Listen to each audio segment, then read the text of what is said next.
Ay pwede kita ibita konel desgrasya na kamino. Si pirmi kita akorda konel blow bagets. Si kuya, memorya lang pirmi konel blow bagets. Akorda lang pirmi checkya konel. B. Brake. Asigura que justo el level del brake fluid, chequea también con el brake pad y gas pedal. L. Lights. Antes de man viaje, checkya anay si embanamente todo el magaluz. O. Oil. Chequea pirmi si justo va el level del oil, bisya también si tiene leaking. W. Water.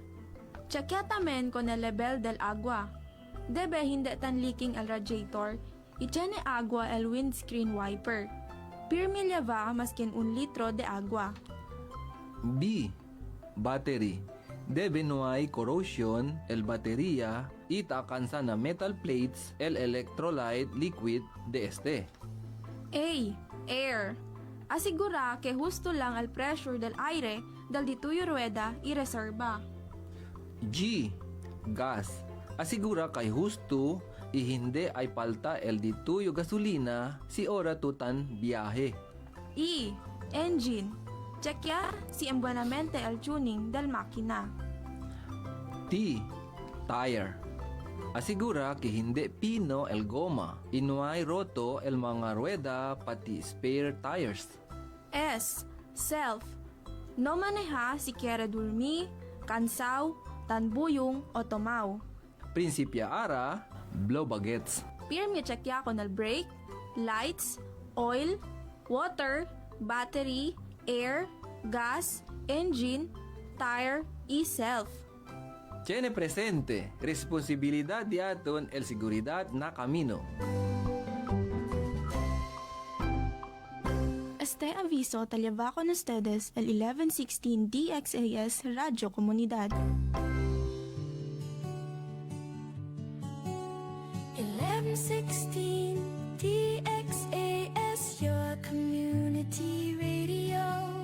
Kasama sa araw-araw, kakwentuhan ka agapay, kaibigan ka barangay. Ito ang radyo mo.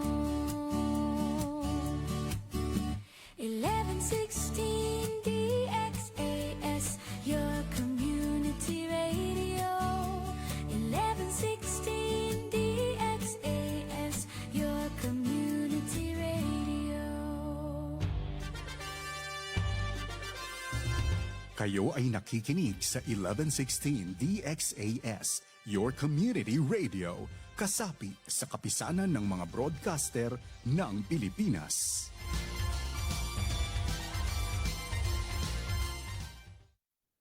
Ang tamang oras, ganap ng 6:00 ng umaga sa buong Pilipinas.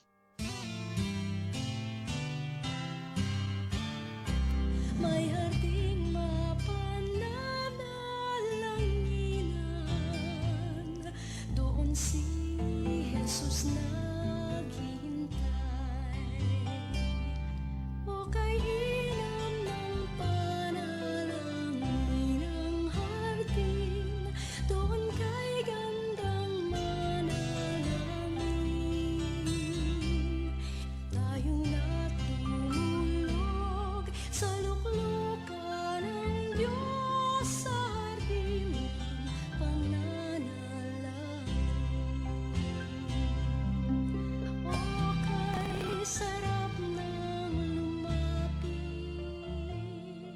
Isang mapagpalang araw pong muli sa ating lahat, mga mahal kong ka-HNP. Welcome pong muli dito sa Hardin ng Panalangin. Kumusta po ang inyong mga puso sa gitna ng ingay ng mundo? Ang daming ganap kahapon, ang daming balita. Salamat po at pinili nyo pa rin dumaan muna dito sa ating Hardin upang makinig sa salita ng ating Panginoon. Maligayang pakikinig sa Araneta family, kay Ate Jonah, good morning. Nawa ay patuloy kayong bigyan ng lakas ng ating Panginoon. Kasama na rin si Ate Baby Adriano, sorry. Ang pamilyang Adriano. Maraming salamat po sa inyong pakikinig.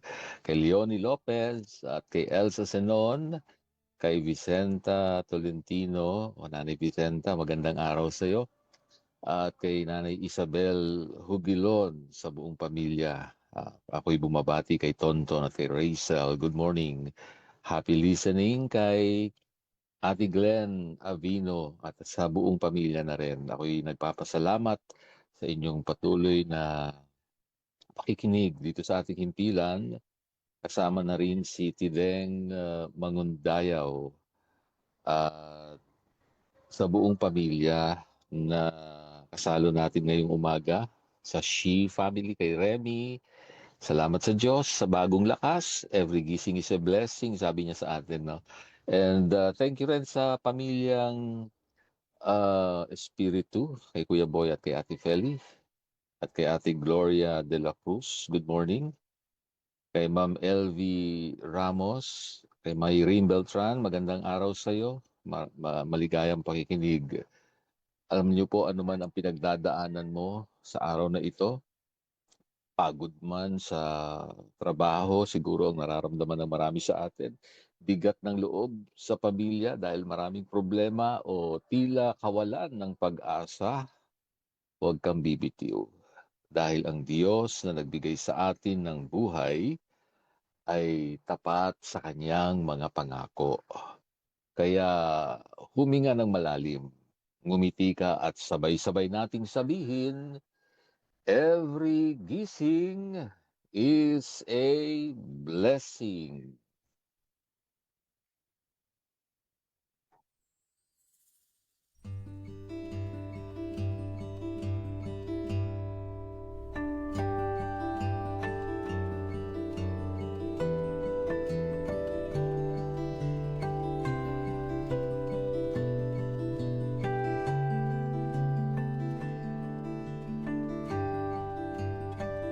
Nasa ikatlong araw na po tayo ng ating journey dito sa ating The Foundation of Hope series.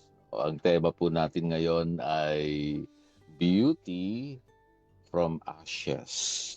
Beauty from Ashes. Ito po ay nakita natin sa Isaiah chapter 61 verse 3.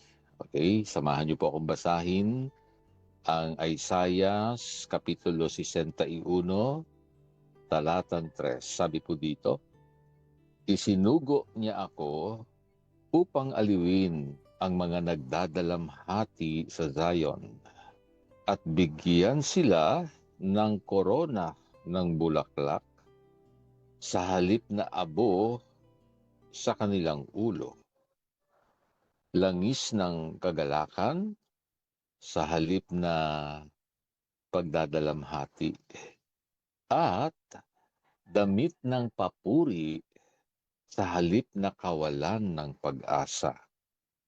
Tatawagin silang mga matuwid na puno na itinanim ng Panginoon para sa kanyang kaluwalhatian.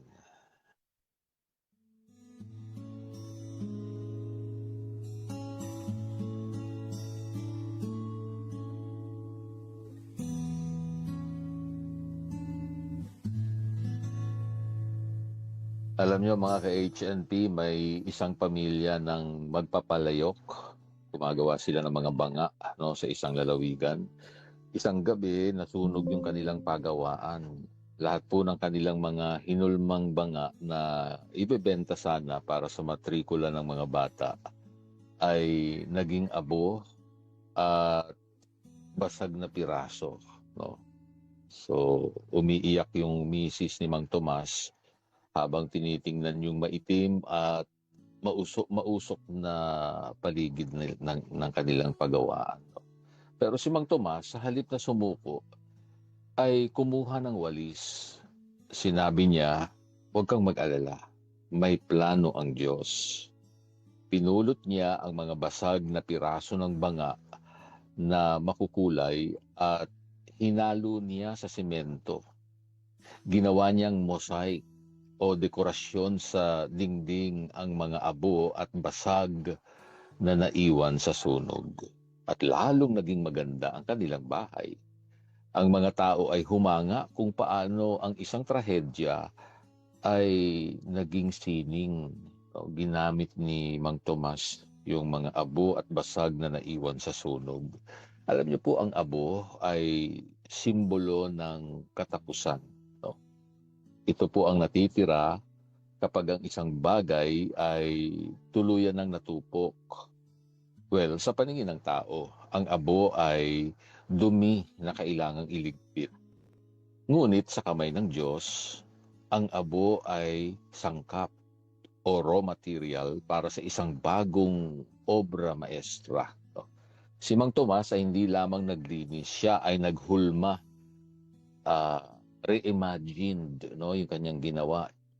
Ipinapakita nito na ang ating mga broken pieces, ang mga pagkakamaling nagawa natin, ang mga pagkakataong tayo ay nasaktan, o ang mga pangarap na natupok ng hirap, yan yung mga broken pieces natin. Hindi po yan basura. No? Hindi po basura yan. Sa paningin ng iba siguro, o sa atin kung minsan nalulungkot na tayo, parang sasabihin natin tapos na. Pero hindi po. Ang mga ito ay mga tiles na gagamitin po ng Diyos upang makabuo ng isang mosaic na mas matibay at mas maganda kaysa sa orihinal na banga. Ang banga ay madaling mabasag, ngunit ang mosaic na nakadikit sa simento ay mahirap nang sirain. No? Alam niyo po yung ating mga pagsubok, ang nagbibigay ng texture at lalim sa ating kwento ng pananampalataya.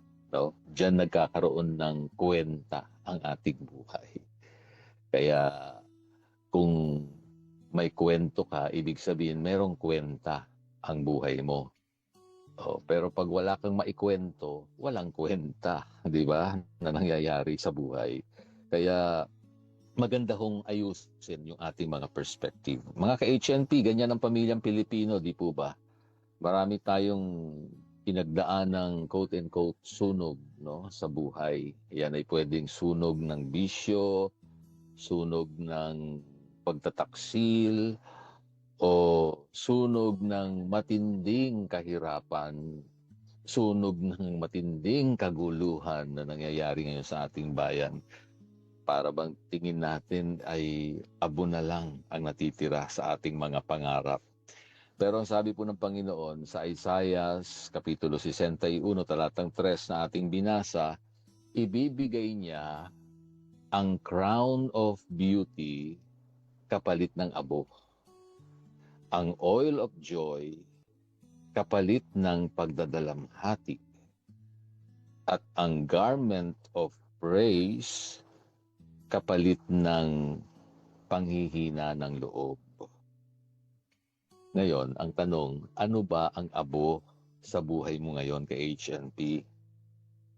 Ito ba ang sirang relasyon sa iyong asawa? Dati-rati kasi ang saya-saya ninyong dalawa, nagsasama kayo, tapos biglang nagkaproblema. Bigla na lang natapos ang inyong pagsasama at ngayon ay abo na lang ang natira. Nasira ang relasyon. O yan ba yung anak mo na tila hindi na nakikinig sa'yo? O kaya naman ang sakit o karamdaman na tila wala ng lunas? O kaya sinabi ng doktor, wala na akong magagawa sa sitwasyon mo. Yan ba yung abo? O kaya naman, ang tanong ay, anong garment of praise o kasuotan ng papuri ang pinasuot sa iyo ng Diyos ngayon? Kung nakikita mong merong abo, ano namang damit ng papuri ang sabi po dito, garment of praise. Sa halip na magsuot tayo ng damit ng reklamo, bakit hindi natin isuot ang damit ng pasasalamat? Ngayong umaga, pwede tayong gumawa ng divine exchange. No? Magpalit tayo ng ating dinadala doon sa pwedeng tanggapin natin sa Diyos. Ibigay mo sa Diyos ano man yung abo o ang iyong abo, yung nakikita mo na parang wala na. Yung sakit, yung galit, siguro sa puso ng marami sa atin, hindi natin magawang magpatawad, o anumang kalungkutan na nangyayari ngayon sa iyong buhay, ibigay mo sa Diyos, no? Pagkatapos, tanggapin mo ang kanyang kapayapaan. Ang hamon ko sa bawat pamilya na nakikinig ngayon, sa inyong breakfast o sa lunch mamaya o kaya dinner, kung kayo'y magkakasalo-salo na, no? Sa halip na pag-usapan nyo ang problema, bigyan nyo ng pagkakataon ng bawat isa na magbahagi ng isang bagay lang. No? Isang bagay, madali lang. Isang bagay na ipinagpapasalamat nila sa Diyos. Sa ganung paraan po, na isusuot natin itong sinasabi ng Diyos na damit ng papuri. So let us wear the garment of praise together as a family. Maganda po kasi pag buong pamilya mo na ang kasalo mo dito, no? Hindi mo na sinosolo lamang ang buhay o ano man yung mga pinagdadaanan ninyo sa buhay. Magandang, siyempre, una, magsisimula yan sa'yo. Ikaw muna magsusuot ng garment of praise. Tapos i-encourage mo yung mga kasama mo sa bahay na maisip natin ano man ang nangyayari sa buhay natin, ay meron pa rin Diyos na laging tapat sa kanyang mga pangako. So paano ba natin gagawing practical ang beauty from ashes sa gitna ng isang magulong mundo sa panahon natin ngayon? Ito po, 3 yung sasabihin kong pwede nating gawin. Number 1, yung tinatawag nating disiplina ng gratitude mapping. Ito naman ay sa tuwing dumarating ang problema, ang natural kasi na reaksyon natin ay magsuot ng damit ng reklamo. Ngayon, upang maisuot ang garment of praise, kailangan nating sanayin yung ating isip. Sa halip na sabihin, bakit nangyari ito sa akin? Subukan mong itanong, ano ang ibinibigay sa akin ng Diyos sa gitna nito? Ano ang itinuturo ng Diyos sa akin? Kapag pagod ka na sa trabaho, pasalamatan mo ang Diyos na mayroon kang pinagkakakitaan. Kapag makulit ang anak, pasalamatan mo ang Diyos na may buhay at sigla ang iyong pamilya. Di po ba? Kumpleto pa rin kayo. Itigil mo yung pagbibilang ng wala o kulang sa iyong buhay at simulan mo ng bilangin ano yung meron. O baka naman hindi lang meron, kundi sobra pa nga. Di po ba nabibigay ng Diyos? Number 2, na gagawin natin, yung tinatawag na pagyakap natin doon sa process of curing.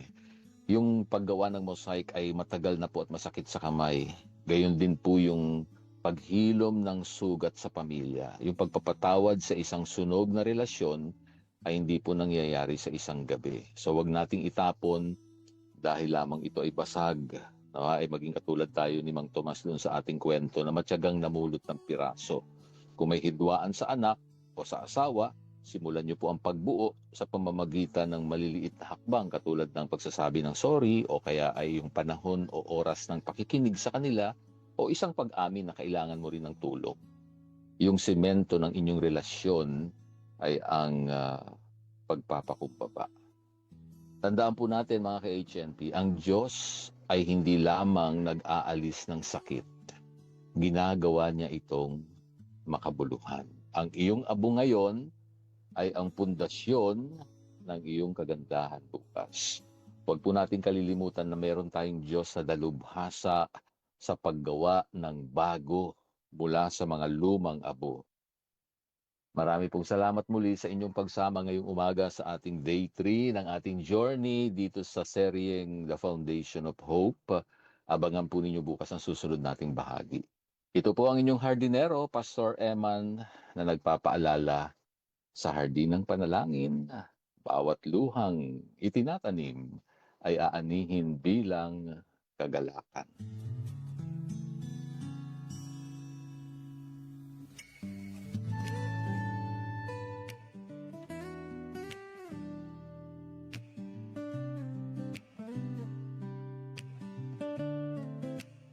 Sa simula pa lang, hindi ako karapat-dapat. Pero pinili mo akong pagtiwalaan, O Diyos, sa mga gawain mo. Ako'y ginamit sa paglilingkod ko, katapatan mo'y nakita. Sa pagmamahal mo, ako'y tinubos sa biyaya mo. Ako'y tinawag sa pag-ibig mo. Ako'y tinanggap at patuloy akong maglilingkod sa'yo.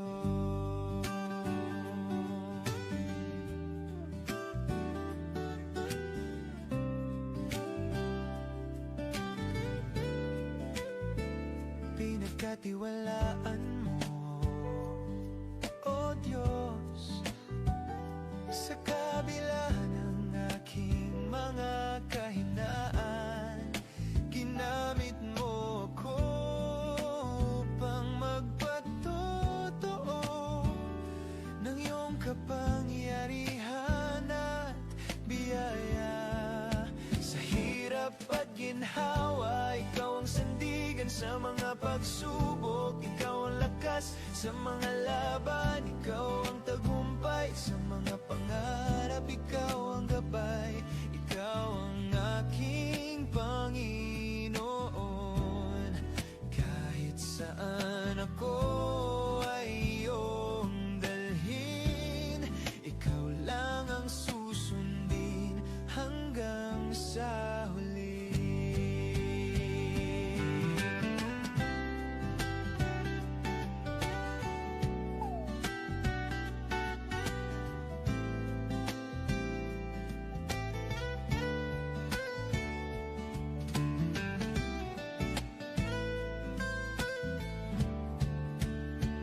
Sa pagmamahal mo, ako'y tinubos sa biyaya mo. Ako'y tinawag sa pag-ibig mo.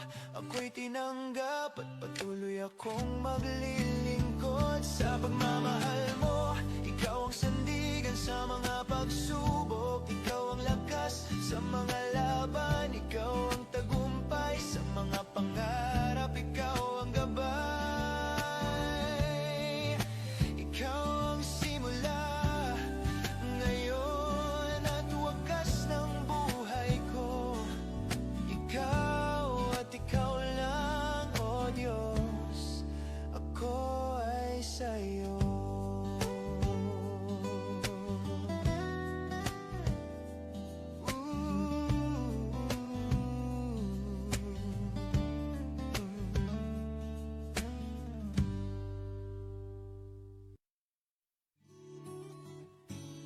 Palakasin at pagtibayin ang pagsasama ng pamilya sa tulong ng ating pinagbuklod na pagdulog sa ating mapagkalingang Diyos.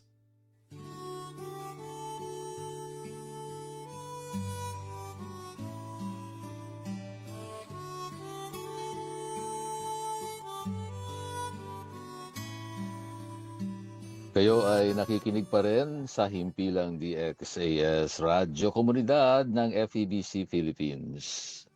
Ang inyong kahilingan ay dinadala po natin sa presensya ng ating Diyos. Tayo po ay manalangin. Mapagpalang Ama na nasa langit, lumalapit po kami sa iyong hardin. Marami pong pamilyang Pilipino ngayon ang nakararamdam na tila abon na lang ang natira sa kanilang pagsasama. Panginoon, hipuin mo po ang bawat tahanan, sa bawat tatay na nawawalan po ng pag-asa, sa bawat nanay na pagod na ang puso, at sa bawat anak na nalilito. Lord, give them beauty for their ashes. Hilumin mo po o pagalingin mo po ang mga sugat sa aming mga pamilya. Palitan niyo po yung aming lungkot ng iyong kagalakan. Tulungan mo kaming isuot ang garment of praise sa kahit na nga po kami nasa gitna ng bagyo o unos sa aming buhay. Nayayanig na kami at nararamdaman namin mabigat na ang sitwasyon, pero naniniwala pa rin kami na ang bawat pamilyang Pilipino ay babangon at magiging mas maganda pa kaysa noon. Itinataas ko sa iyo ang bawat pamilyang nakikinig ngayon.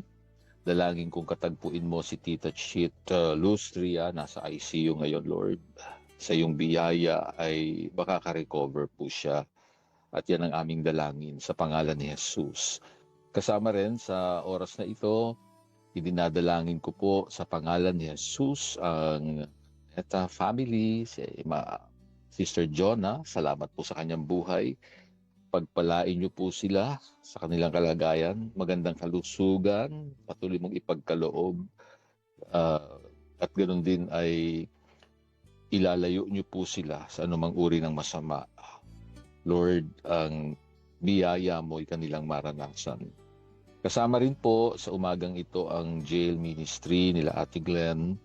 Medyo naantala dahil nabago ang jail warden. Lord, ikaw po ang Diyos na may kontrol ng lahat sa iyong gawain. Ang dalangin lang po namin, patuloy silang mabigyan ng pabor, laging mabuksan ng pintuan upang sila ay makapagpatuloy sa jail ministry.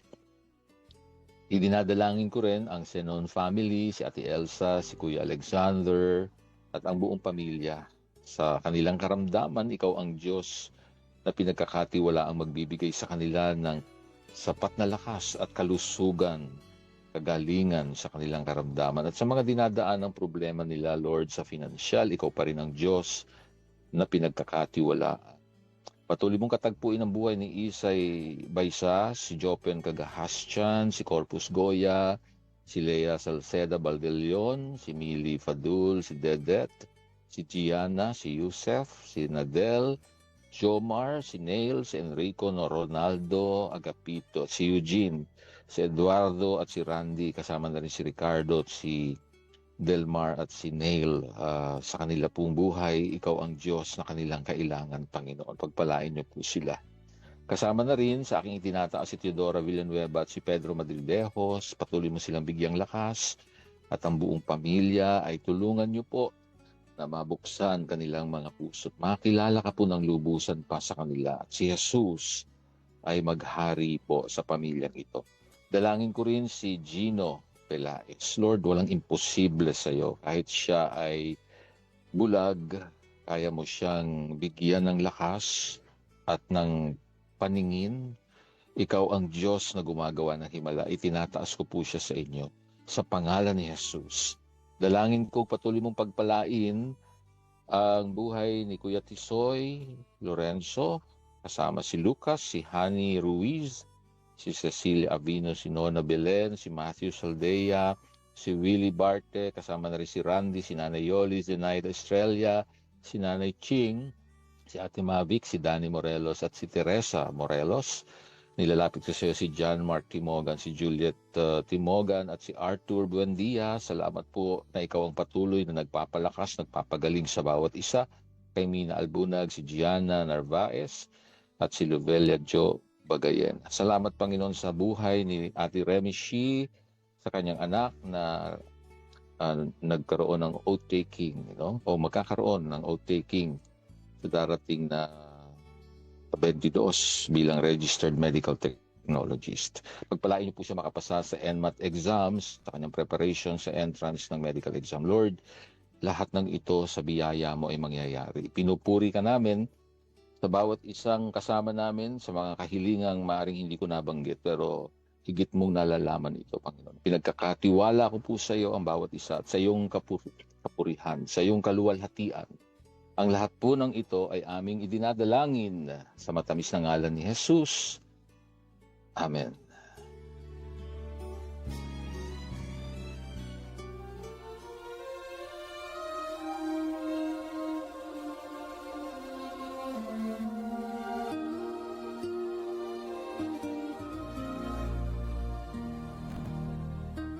Kagalakan ko po ang maging lingkod ng Diyos sa inyong buhay dito pa rin sa Himpilang 1116 DXAS, your community radio. Isa lamang po kami sa mga himpilan ng FEBC Philippines, kasapi ng kapisanan ng mga broadcaster ng Pilipinas. Kung nangangailangan po kayo ng panalangin at pagbisita sa inyong bahay, maaari nyo pong ipadala ang inyong mensahe sa mobile number 0917-125-8201. Hanggang sa susunod pong muli sa parehong oras at himpilan pa rin, maraming salamat sa inyong pakikinig at maraming salamat kay Rolando Alfonso at Romel Paulino na umaalalay sa atin sa bawat umaga.